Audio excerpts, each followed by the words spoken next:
Pacers, they defeated the Heat last night. And late in this game, this image right here, it said it all. Jimmy Butler, who has expressed his unhappiness in Miami, he's sitting on the bench, and the rest of his teammates all standing. Jimmy Butler, he isn't happy in Miami, but don't take our word for it. Here is the six-time All-Star last night. I want to see me get my joy back from playing basketball. And wherever that may be, we'll find out here pretty soon. But I want to get my joy back. I'm happy here, off the court. But I want to be back to somewhat dominant. I want to hoop, and I want to help this team win. Right now, I'm not doing that. Can you get your joy back here on the court? Probably not. Now joining us is our senior NBA insider, Shams Charania. So Shams, given Jimmy's latest comments that we just heard, where do the Heat stand on making a trade with Jimmy Butler? Yeah, this is a high-stakes stare-down showdown between two alphas in that Heat organization, Pat Riley and Jimmy Butler. And it's become untenable. Pat Riley said in a statement last week that it's become a distraction for the team and the players, coaches and players. Well, the distraction not only has been reported on for the last few weeks, but now it is playing out in real time. And it's at a point really of no return in those corridors in Miami. And it's taken place over the last several months between the comments Pat Riley made at the end of the season, the fact that there was no extension. This is a Heat team leaning more and more into Bam Adebayo and Tyler Hero as that rising core of this organization. And in conversations so far around the league, the Heat have not shown an urgency on a Jimmy Butler trade as of yet. These things are fluid, they can change. There's no immediate trade. But this is something the Heat are going to have to deal with. And where this really reached a breaking point in the last couple days was after Wednesday night's game against the Pelicans, which was a Heat win. The Heat implicated the people around Jimmy Butler that they felt he was not playing hard enough in that game going into Thursday's game. And that was, in a lot of ways, the straw that broke the camel's back. Okay, so where could we see this go next? Because the player participation policy, right, it makes it so that players would be fined if they're not actually out there and available for their team. So is Miami going to decide to take that? Should we continue to see Jimmy available? What's the plan there? The Heat are going to have to use the next day, 2 days to really figure out exactly where this goes. They have a couple options they can do. I mean, eventually this is a conversation that they need to have with Jimmy Butler's representation on how these sides are going to move forward. They have a game tomorrow at home, and then they go out on a long road trip. I'm paying attention very closely. Everyone around the league is paying attention very closely to how the Heat are handling the situation before they start to play in games again, because they know it in that locker room. They know it in that organization. The last couple games has not been tenable for this team. Shams, thank you so very much. Please do not go too far. As you just mentioned, the situation, it's taken so many twists and turns. It was just a week ago that Pat Riley issued a statement saying that usually I don't comment on this sort of scuttlebutt and rumors is what he called it. But he said, we are not trading Jimmy Butler. And now you have Jimmy making these comments. Shanae, you've actually been in these locker rooms. What's the effect of a teammate maybe that you've had saying, hey, I want out here? Yeah, it's not fun for the entire locker room. But what we have noticed, especially when it comes to this Miami Heat and the NBA overall, is the NBA is in the middle of a youth movement. And Miami got the memo. We all have seen the product on the floor. Tyler Hero, this is a career year for him, averaging 24 and 5, shooting 41% from three, career highs for him. Bam Adebayo leads the team in double-doubles and rebounds and steals and blocks. They have the two cornerstones that they want to invest in. The question was, could Jimmy still be that guy, and would he be the guy that galvanizes those guys over the edge? And right now, we've seen the answer right now is no. And so I think they found the future, and now they're trying to protect it at all costs. Well, the way that you do not protect that future is you have a locker room that's in shambles, right? And you have a veteran who is, disgruntled. And that's the issue that we have right now with this Miami Heat team is that this thing is just like they won against the Pelicans. Last night, they did not look good. And it was clear that the Jimmy Butler situation is having an effect on everybody. Minus 27 last night, Jimmy Butler. That's not Jimmy Butler that we're seeing out there. And, the thing is, he's following a playbook, right? He's following a playbook that we see with a lot of stars. You're unhappy with your organization. You make enough noise, they find a trade for you. This is not like every other organization. This is the Miami Heat. This is Pat Riley. Yeah. And these are going to butt heads, and this is not going to go the way that I think either side really thinks it will. To answer your question, it's very dangerous because no matter how good your player is or how good your locker room is, everyone will be looking in the corner and being like, we need the full buy-in, because this is a team that a couple years ago we talked about NBA Finals runs. This is what their standard has been. They've moved away from that, but I think they also want to protect that type of upward trajectory. That's what's a little bit confusing maybe for me. This is a team that's 17-15. That's the same record as the Milwaukee Bucks. This feels primed in a weak Eastern Conference year to have that sort of Miami run that we've all come to know, that we saw in 2020, that we saw in 2023. This is a team that went to 2 out of 4 NBA Finals. We haven't used the term Heat culture in quite some time here. Well, that's the problem, right? This does not happen to this organization. This does not happen to Pat Riley. This is a new era for them to have to figure this thing out. What you have with Jimmy Butler is a guy who is on 2 ends of a spectrum, depending on who you can get. We can get that playoff Jimmy that can get you to the finals against all odds, or we can get that Minnesota Jimmy who can, really force his way out in a way that we have not seen a lot of the people. Right, but that Minnesota Jimmy, that was 8 years ago. So now wondering sort of what player, that's what's going to be interesting to see. What team wants to push their chips in, and does Miami want to make a deal? He's made it clear that he thinks his basketball happiness no longer lies in playing for the Miami Heat. Here's what he had to say last night. I have no clue. I'm not the coach. We try to get him involved, I thought. Obviously, he's frustrated. He feels like he's, standing in the corner. He's got a lot of things going on in this corner. For us, keep the main thing, like our coach always tells us.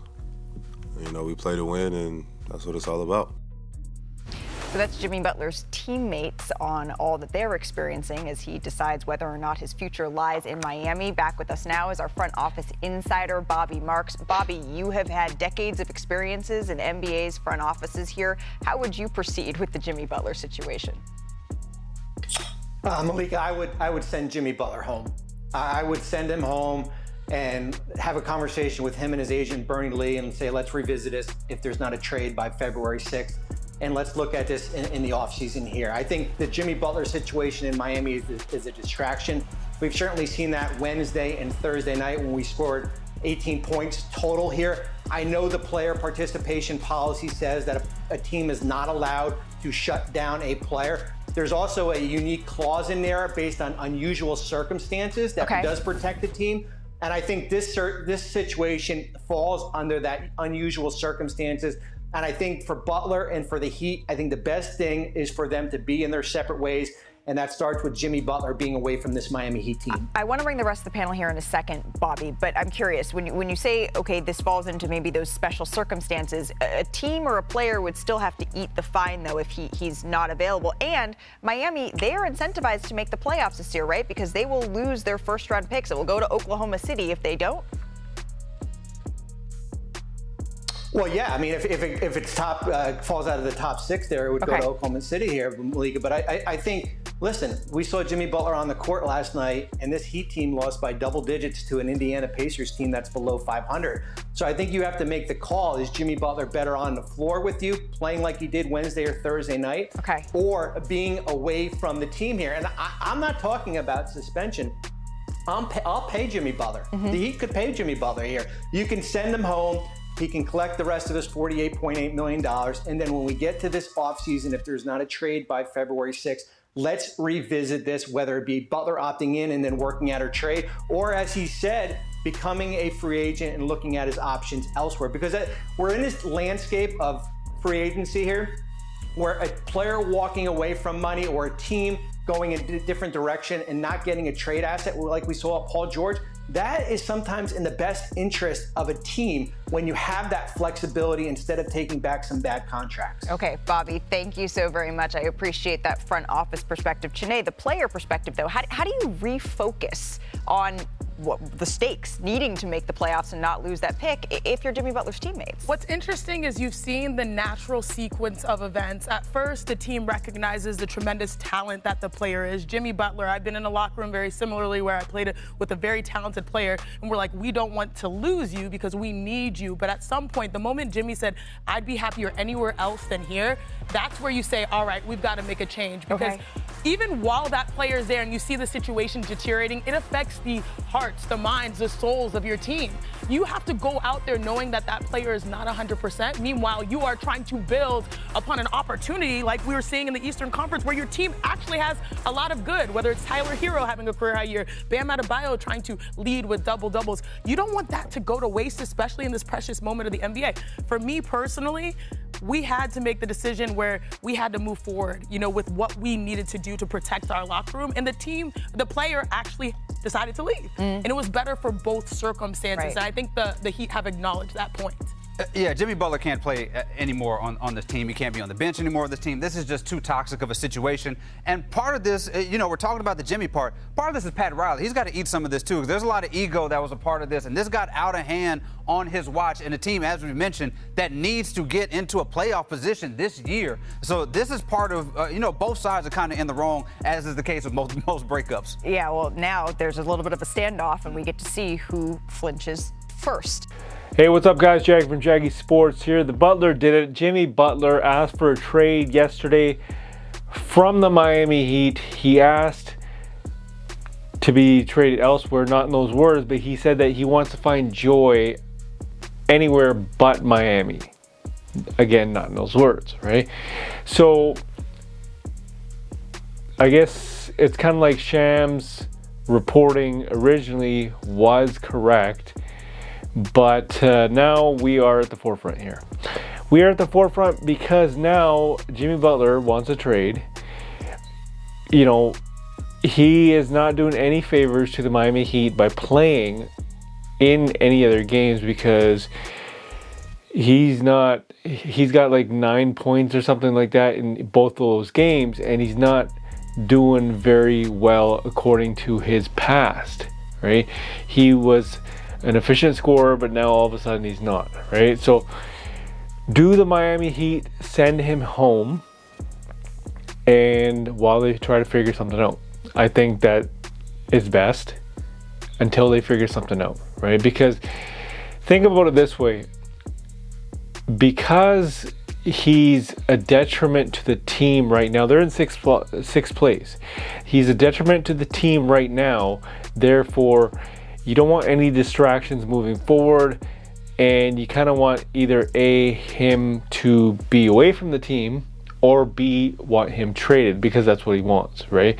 That is essentially what he wants, and he wants to go anywhere, but his preferred teams are obviously the Warriors, the Houston Rockets, Dallas Mavericks, and the Phoenix Suns. All right, he'd be willing to go anywhere, but that's his preferred spot. So you guys just saw the fact that Bobby Marks is saying, hey, guess what? Sometimes when you don't trade and you let a person walk, that asset of financial flexibility coming off your books is just as good as, if not better, than taking away bad contracts. I get it. I 100% get it, right? But what if all of a sudden you took back a really good player, up and coming player? And the reason why I mention this is because Bobby Marks did something, and you just saw quite a while ago. He mentioned Jimmy Butler to the Warriors, and in exchange for Jonathan Kuminga. So the last 2 or 3 weeks, it was known that Jonathan Kuminga, they don't want to trade him. But now a report coming out today basically said the Miami Heat are interested in Jonathan Kuminga. Now,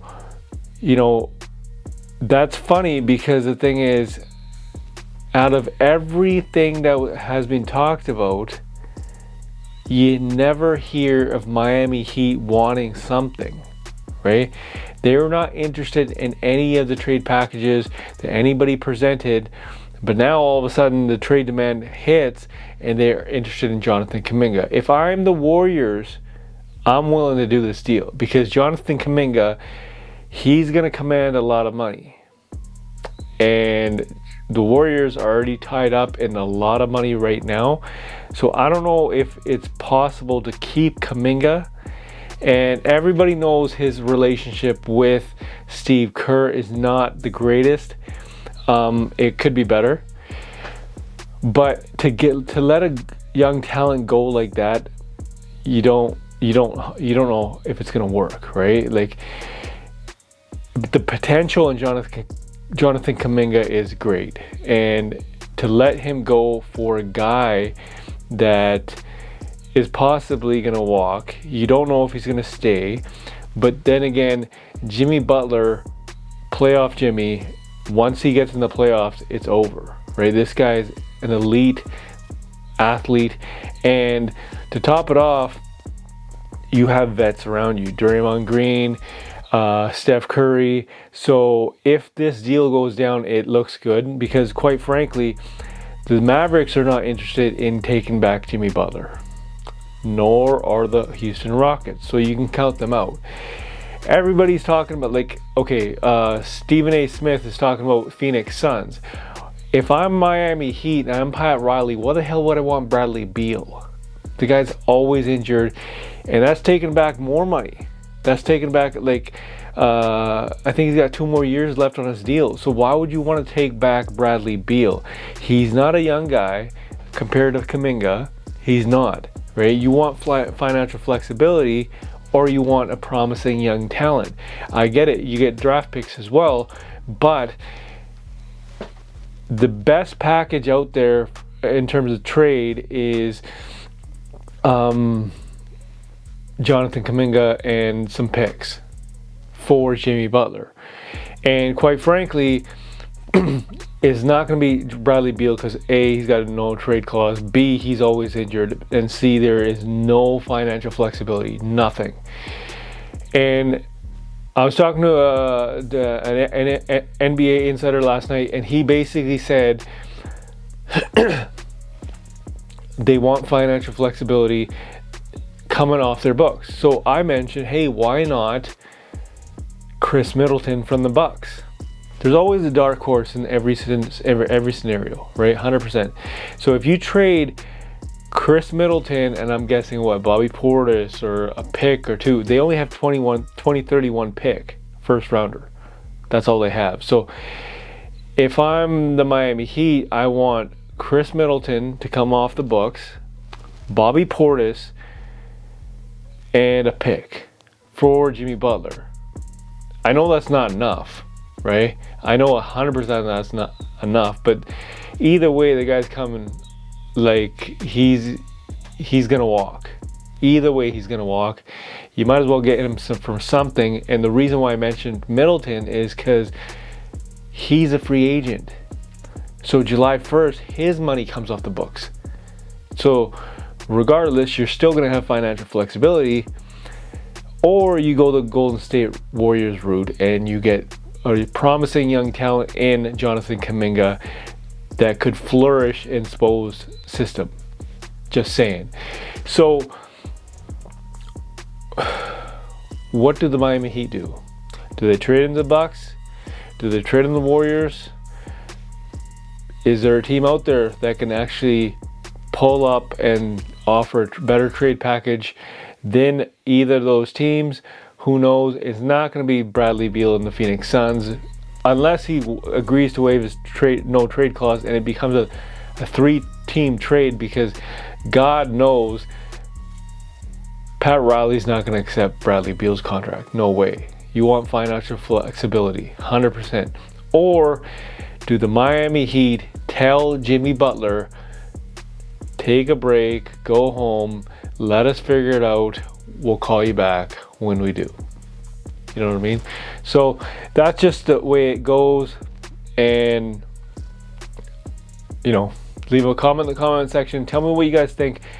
What team is going to get Jimmy Butler? This is Jag from Jaggy Sports.